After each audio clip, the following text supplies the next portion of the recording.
Well, welcome back. We're going to get started or continue to work on our 8th grade painting project here today. And with any luck whatsoever, we'll be able to make some major progress on that over the next few minutes here, almost an hour. So, as usual, we have our index card here with our red, yellow, blue, black, and white paint on it, which we will be mixing on a separate index card. Now, in higher level classes, you would have, we mix on an index card like such as this, you'd have a paint palette, something that you might have noticed painters and artists hold in their hands, usually with a hole in it for their thumb and numerous different colors on top of it. Since this is merely an 8th grade instructional project, we're going to simply use the materials we have available in our classroom, or that you may have available to you at home. And in this case, that would be index cards or perhaps a paper plate, which also works pretty well. Now, for this particular session, we're going to be working on large area, and that would be all of, if we can finish all of this blank space that's in the background here with some sort of it's supposed to simulate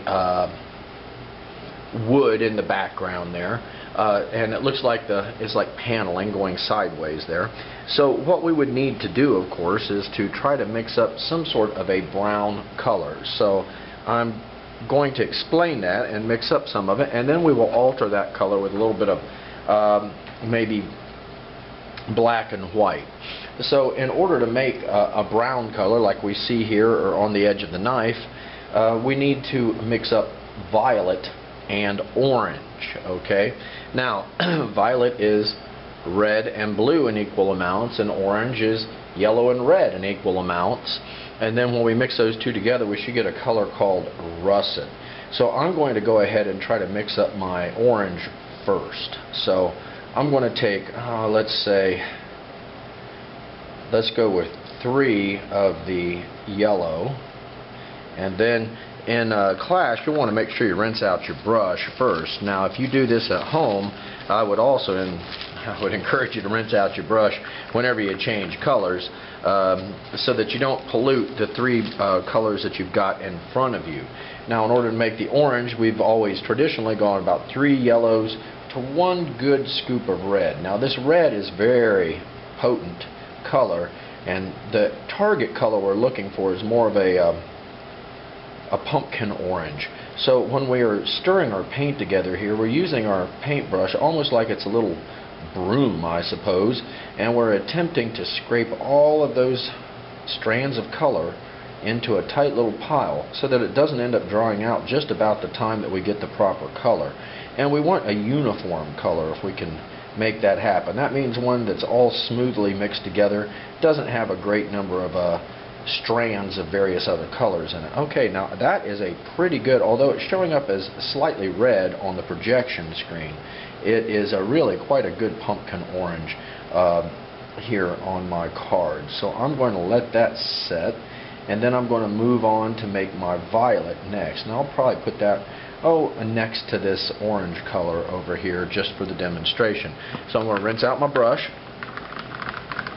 and I want to dry it out with a paper towel, make sure there's no residue in it. And then, again, we're going to go to the red and the blue, and we're going to place it here to make our violet. So orange plus violet equals a color called russet. And russet is like the base color for brown. So I'm going to take 2 of these, maybe 3 of these. Equal amounts should be enough. But with this ultramarine cobalt blue that we're using here, it may change a little bit. So different types of colors have different pigments in them, and sometimes you have to just, it's not a precise science. So if I took 3 of the reds, I'm going to take 3 of the cobalt blues with a clean brush here. You could use almost like a popsicle stick or a palette knife if you have one of those available as well. So now we're going to scrape all that together into a tight little pile, and the color we're looking for here is a grape jelly purple. Now, if you've been in my 6th grade classes before, we mixed this color up numerous times. Now, what we tend to come out with, because this red is very, very powerful pigment, but what most people tend to come out with is a reddish violet at first. And we really need that grape jelly purple color if we can create it. It makes a much more reliable place to start from when you are trying to mix your colors up. And a lot of what we do here is simply color mixing.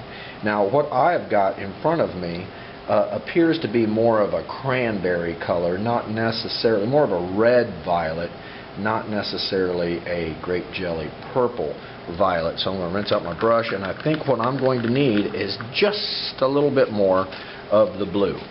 So although, you know, I say it's 2 of these and 1 of these, it's not necessarily a perfect science. And so, you know, we just have to continuously manipulate the colors that we make in order to get what we want.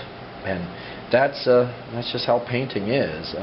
Now, sometimes, especially with acrylic paint, you can buy the colors you need. You don't necessarily have to mix them up. But seeing how this is a class, the color mixing theory is really important to the overall appearance of the project, and also to your understanding of color theory, which kind of was created, if you think about it, when the color wheel was created by Isaac Newton back in the mid-1600s. Okay, mid to late 1600s, I suppose. Isaac Newton was born in 1642, Christmas Day. And although he was a scientist, he was fascinated with painting. And he had to take painting lessons because I guess his parents thought he was going to be a super genius someday, and it turns out I guess they were pretty right. Okay, now we've got our orange and our violet. This is a good grape jelly purple color. So I'm going to start here with the dark color, and then I'm going to add the lighter color to it just to see what happens to it. So if we put some of this, let's just go ahead and scoop it into a pretty good sized pile there, because we may need some more of that violet on the sidelines. Now, in order to keep from polluting all my orange, I'm going to continuously rinse out and dry my brush, which is an important part of making a painting. Now let's pick up some of this and see what happens when we drop it right in there. And of course we want to stir it together so it makes a nice russet color, which should be tending towards brown at this point. And I can already see it making a bit of a kind of a sienna brown. And it looks pretty good so far. So once again, we've got to get all these little strands of color mixed up and placed in there so that we come out with a uniform color, so that if we choose to do something with it, such as dilute it or tint it with some white, that we won't get variations in that color. Now, in more advanced classes, those variations in that color are an important part of making realism. However, at this stage of your artistic development, I think it's probably more important that we try to mix up one uniform color at a time. And that way you get predictable results. And a lot of the problems that students complain about is that they just did not think it would come out that way. I'm going to add a little bit more orange into the middle of this russet. And now I'm getting a nice brownish color, almost like milk chocolate. Okay, now this will be fantastic for what we're going to do in the background here. And we may even use a little bit of white in there in a moment to kind of vary what we're doing. So we should have something look similar to this. Now, although this is, the light on here is very, very strong on this projector and this camera, the orange and the violet together make this russet color that we typically call brown. I'm going to remove my paint card and rinse out my brush and make sure it's dry so it doesn't dilute my pigments and my colors there. And then we're going to start, and I hope I have enough paint to do this, but I'm going to start in this area here, okay, for this brown, and then we're going to skip one, and then we're going to skip one. So we're going to approach this in several passes. So you got to make good use of your paint, since I didn't mix up a whole lot of it, as it turns out, so that may have been a problem. So I'm going to just carefully try to paint in around the images that I've already put on here with this brownish color, and it does have a bit of a reddish tint to it, so it would kind of make it that sienna color, sienna brown. Sounds like somebody's name, doesn't it?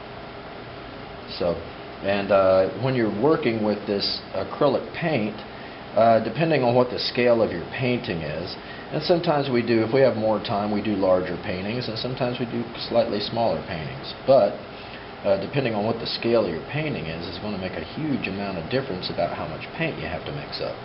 So if you're doing a very large painting, of course you'd have to mix this stuff up by the pint.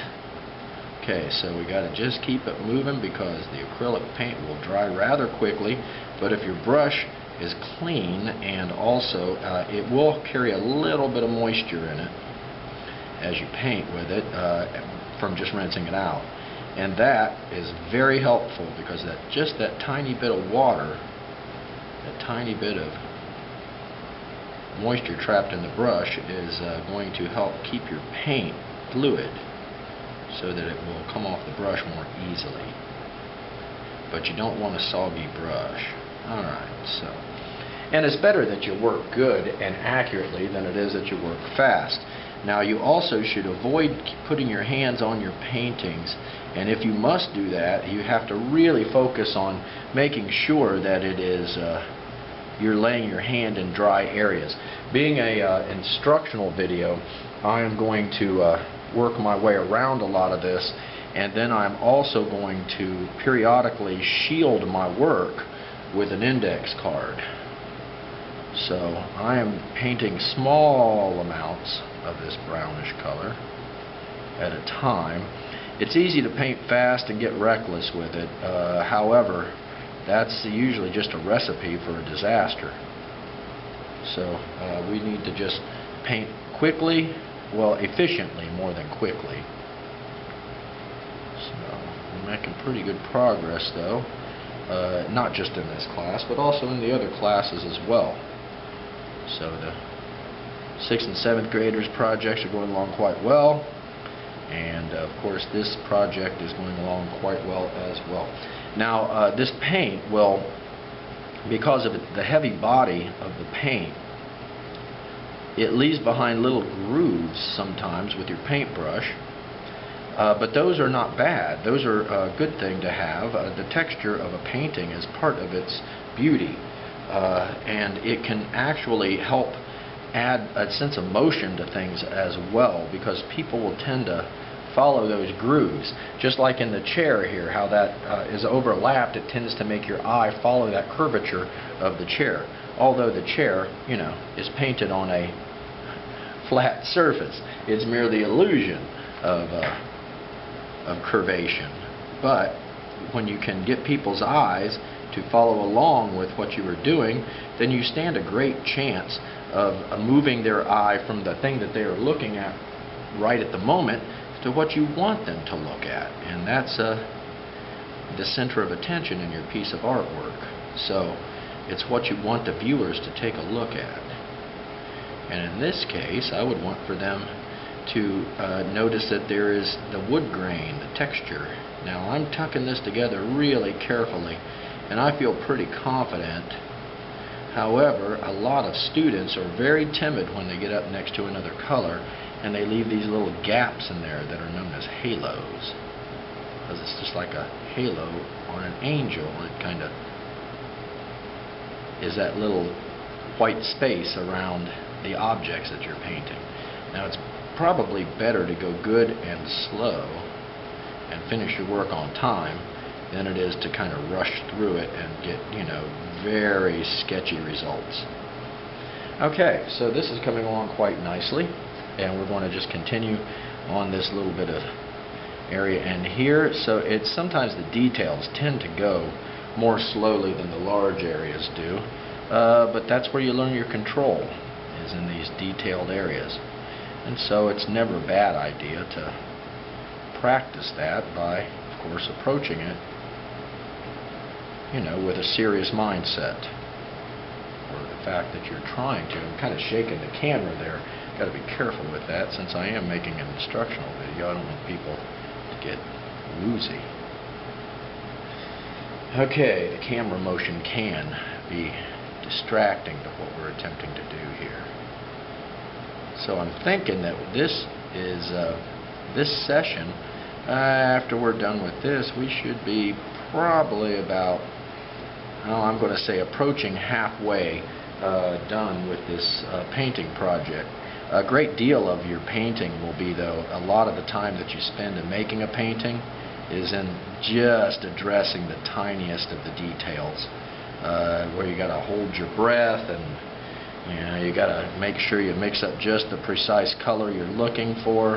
And so some of the smaller things take longer to paint in than the larger areas, which is, I think, counterintuitive, but it's true. So, and I am liking this brown color, even though it is a little bit tending toward a reddish effect. But that's, sometimes you just got to go with what you end up with and try to make a good painting rather than sweating a perfect color. And a great number of paintings, the color scheme is really kind of complicated anyway. It's hard to understand even if you knew what you were looking at. So, you get a lot of liberty when you are the person creating and making the painting. But in this case, I want to go just slow and accurately. And be careful about trying to move the camera, because this camera is on a bit of a boom, and it's a little bit unstable if you're not really steady with the application of the paint. Okay, so far so good. Okay, moving in. Whoa! Stand by! Okay, and we're back again.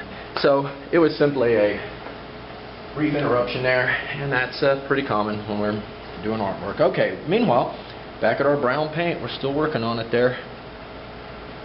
So, right up to the very edge of this, and then into there we go. So, the steady hold of the brush and the accurate application of the paint is the difference between a novice, somebody that hasn't painted very much, and of course the people who are more skilled at this. And people who are highly skilled at this, they can paint pretty fast with high accuracy. However, that's an acquired skill. And so I've been painting many years, but I'm still, a little bit uptight about the way I apply the paint, because I don't want to have to spend a great deal of time going back and repainting things that have, for whatever reason, have offended me. So, and that's easy to get into that kind of constantly messing with the painting just because it doesn't come out precisely perfect, okay? So you just have to, when you're learning things, you have to be willing to understand that you may make mistakes, and those mistakes are simply learning, okay? It doesn't mean that you're a poor painter or a bad artist. It simply means that you still have some learning to do. And now I have to make sure that I don't put my hand on a wet portion of the paint.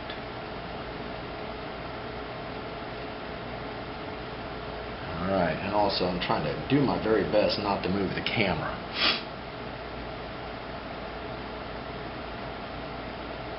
Alright, now see, we're using just the very finest point of the brush here. And I'm going to bet the next one we paint, which will be, we're going to paint in a row, and then we're going to skip a row, and then we're going to paint in a row and skip a row. And so the next one we do should go a little bit more rapidly, considering the fact that it's got fewer details to paint around. Okay, so let's see what we're getting here. I'm struggling with just that one little area. These tiny little white specks are driving me nuts. There we go. Okay, so let's see what we got there. That's looking pretty good. I think that portion of the chair right there seems to be kind of flying up a little bit, so I'm going to do my best to just kind of smooth that over so it trims it off there. Okay, that seems to be adequate for the job. Okay, now see how this is showing really nicely against that reddish-brown color, more of a mahogany color, I suppose. And so now we're going to skip this area and go up to this area. And I'm hoping I will have enough paint to get me through all this. Now make sure that you don't put your hand into an area that's got paint, which is not dried yet. And the acrylic paint will dry rather quickly, but that doesn't mean that it's dry enough to put your hand on top of many times. So that's my advice to you, is to just work from the edges when possible, and to make accurate markings. Okay, now this is a little bit of a detail right there. So these small areas sometimes can drive you crazy. And, well, I guess that means that you're learning something if that's how it's going. Okay, let's see what we got here. We just got to carefully carry that little bead of paint right along the edge of the fabric there that is on top of our box or our stand right there. And strangely, there is some other very small areas of this over in here, so we need to address those as well if they are in your painting. And it's things like this, these very smallish details, that really cause the painting to look realistic, if realism is the style that we are going for.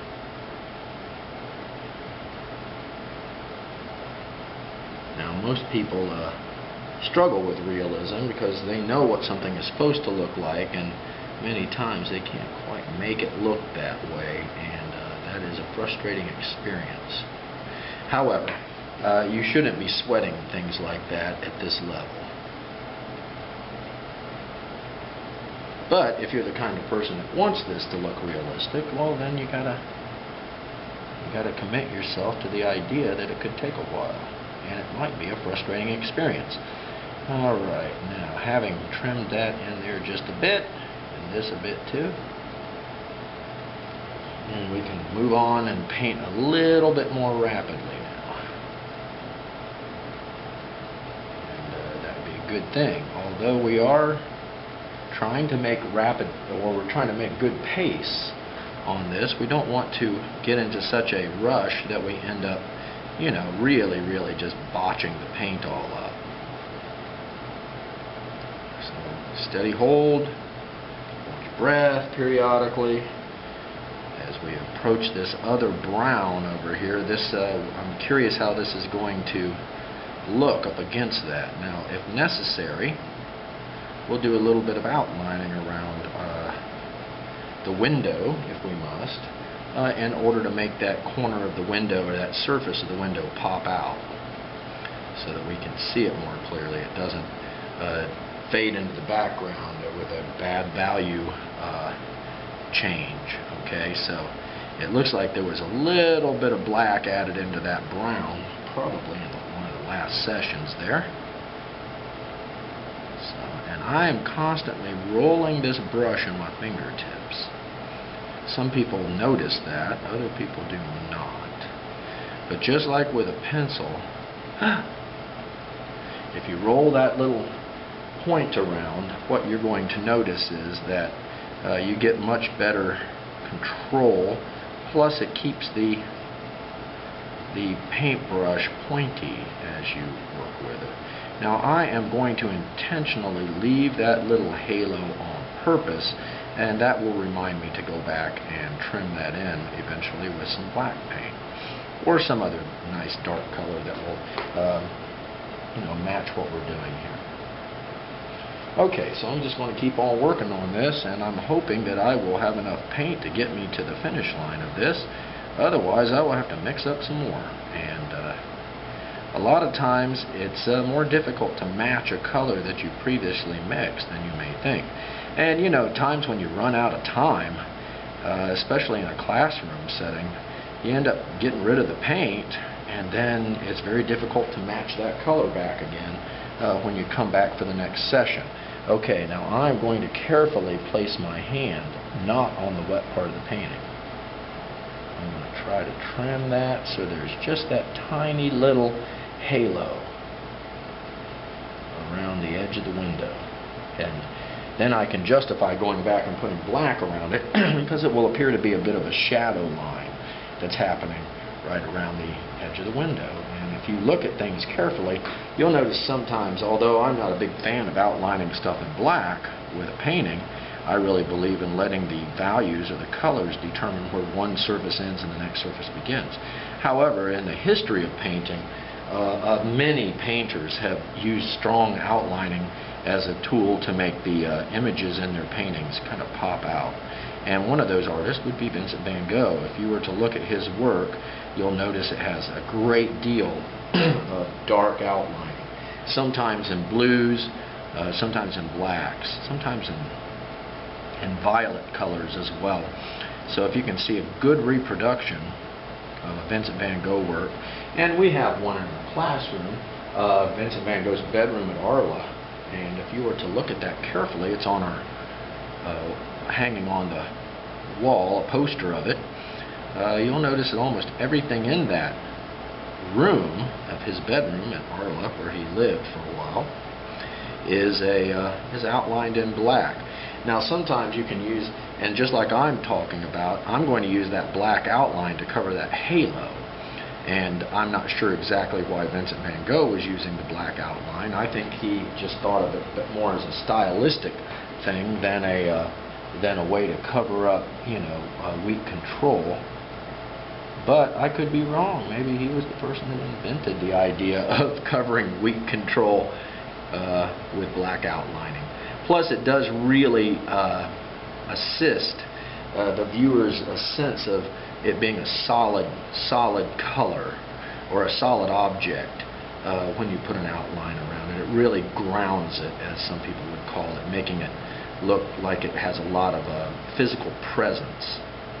Although, when you look around the world, you don't really see things outlined in black a lot of times, but there is a great deal of shadowing that we see and maybe just don't even notice sometimes. So, painting realistically and drawing realistically is all about your observational skills more than anything. And people who see things accurately can see all these small shadows, and it doesn't really mean it's an outline like it would be in the traditional sense, but they just see how that surface is meeting the surface behind it. Okay, that's looking pretty good. We can see that orange against that very, very nicely. So we just got to keep on. Now I'm going to test this, and it appears to be dry to me, so I can go ahead and put my hand next to it. But I think I would, if I were in the situation of one of the students, I would simply turn my painting upside down, or turn it around so that I could paint from the edges of it. Now, seeing how I'm attempting to make an instructional video here, I'm in a little bit more of a bind because I need to keep the painting right side up for instructional purposes. Alright, so it looks like I'll have enough of the brown paint here that I've made up, this kind of mahogany meets russet color, to get me to the end of this particular section, but I may not have enough to get the last row of the paneling at the top of this picture taken care of. So I may have to remix color. Okay, I got to make sure my hand is not in wet parts of the paint. Right along the back edge of that knife blade, and also where it meets the cheese stand there, where some people think of it as more of a red velvet cake.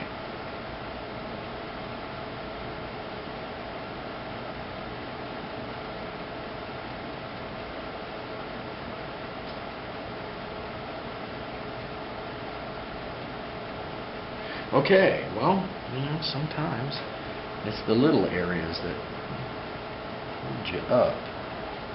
Okay, here we go. We're getting somewhere now. Right down the blade of the knife now.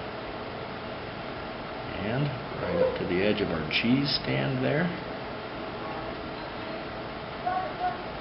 Okay, outstanding. So let's keep on. I'm going to try to tuck that. This brown, this mahogany color right down next to the cheese there. Alright, so let's just keep on moving. Let's start to trim this in here, which is that microscopic space in between the colors.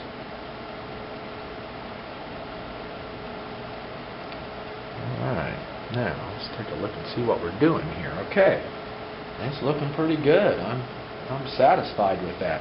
And the camera does tend to change the colors that we see a little bit.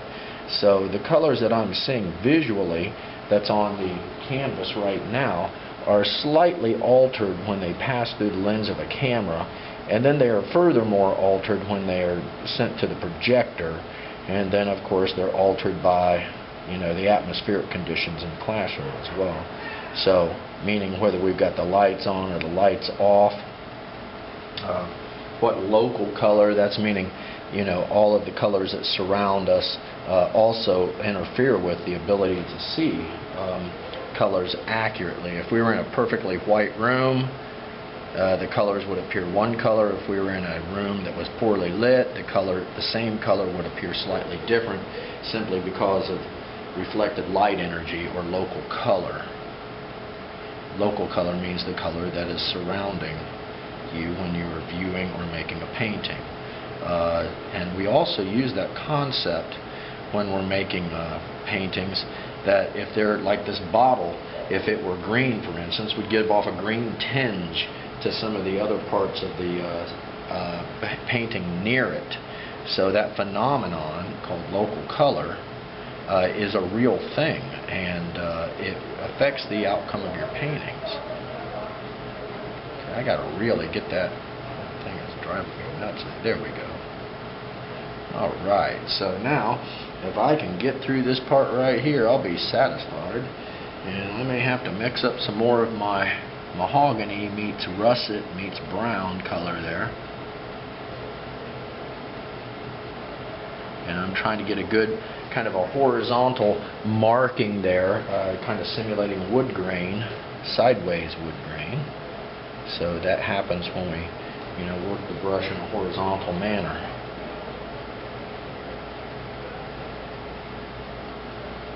So it's always a good idea while the paint, before it sets up, to try to put that texture in there, so it gives people's eyes something to follow along. And we're going to continue this over in here. And then, so there's just times when it takes a while to fill things in, and this would be one of those times.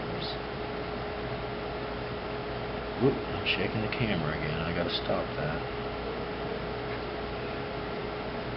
Okay. But I'm kind of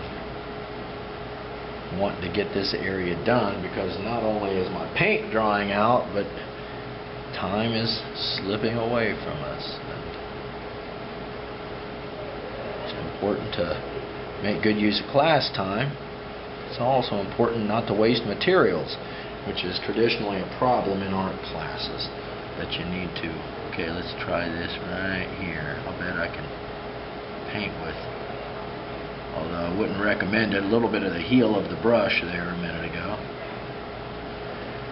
And it looks like we're going to finish this portion up here, and then we can move on to what might be about the last thing we can get done here today, which is that upper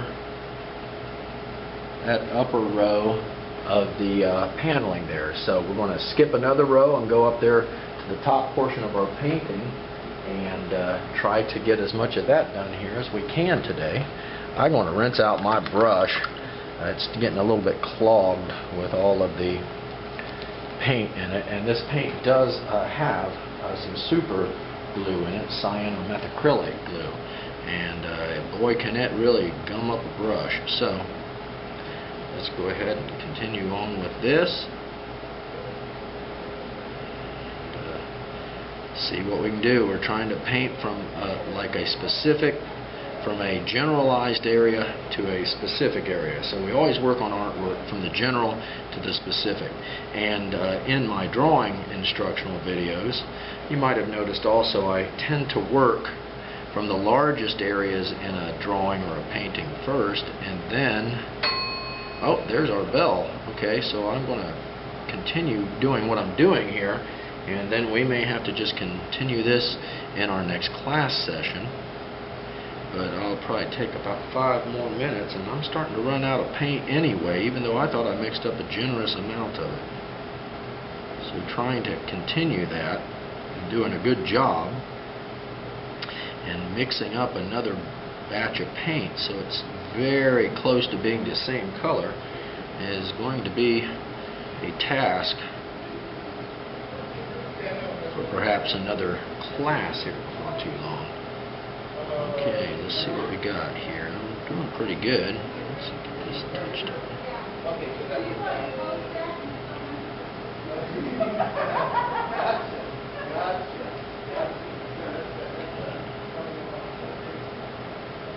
Okay, there we go.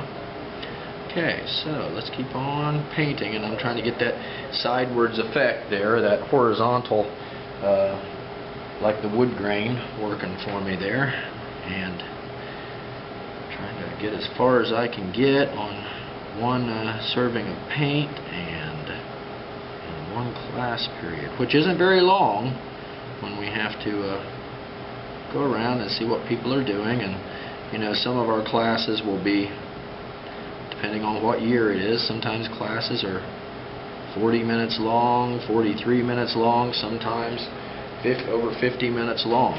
And so if we can get 40 minutes of, like, you know, legit quality painting done in one class session, well, that's a tremendous achievement, especially since we have to get the paint out. We've got to put materials away at the end of the class. We've got to kind of clean up our work areas. So all of that is something that kind of, you know, limits how much painting we can get done in a class in one day. In the classes I take at a local college, it will, you know, we'll paint for hours and hours on end. Our projects or our class begins, a little bit before 9. The class legitimately starts at 9, so you got to get there earlier than that to get a good place to set, and also to get all of your gear out and set up so that you're not, you know, disturbing everybody else when you know, class actually begins. And people don't like that in adult classes. They like to be able to focus, and strangely, it's usually very quiet in those classes most of the few hours we're in there. We usually start around 9, and we are not done until about 3 o'clock, sometimes later than that. And then you still got to take all your stuff down. You got to pack all your gear up and get out. So that takes some time too. So getting your gear out to paint takes some time, but putting it away isn't much quicker. Okay, so what do we got here? I want to make this bottle symmetrical, meaning I want it to look the same pretty much on both sides, so the shoulders of the bottle here have to match each other, or it will look pretty strange. Okay, that's pretty close, so I'm going to leave that alone for right now. And try to tuck these colors together nicely. Okay, that's looking pretty good there.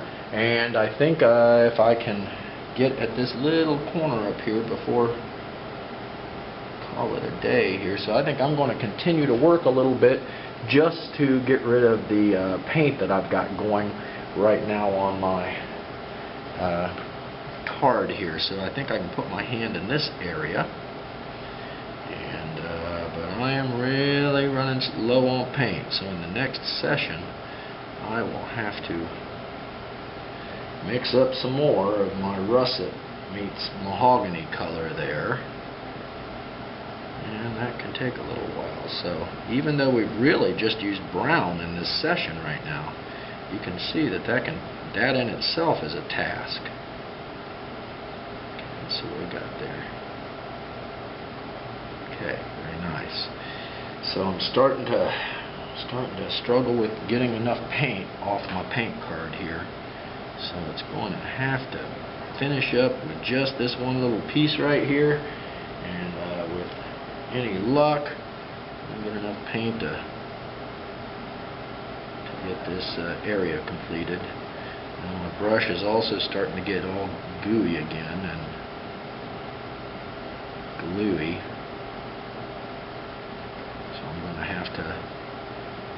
Give it a little bit more, just a touch of rinse out, and then pick up what last little residual bits of paint I've got in here and try to get them to stick to my canvas here. So now sometimes, you know, we may not be able to complete one particular area in its entirety, so that's going to require us to come back and try to mix a very similar color on the next day. Now, a lot of painters will actually write down how they mix that color, their paint recipes, and if they have those written down in their sketchbook or in their notes, boy, does it make mixing up those colors a lot easier when you have to come back and redo it again. Now, I did not do that, but I'm confident I can get something that is close enough that I don't have to sweat the details too much. Alright, now let's see if I can smooth that out a bit. It's looking pretty good so far, so I'm pretty happy with my work I've been doing, and let's try to just tuck that in there. Okay, so I'm going to just try to smooth that out a bit, get that texture in there so it gives it that horizontal look.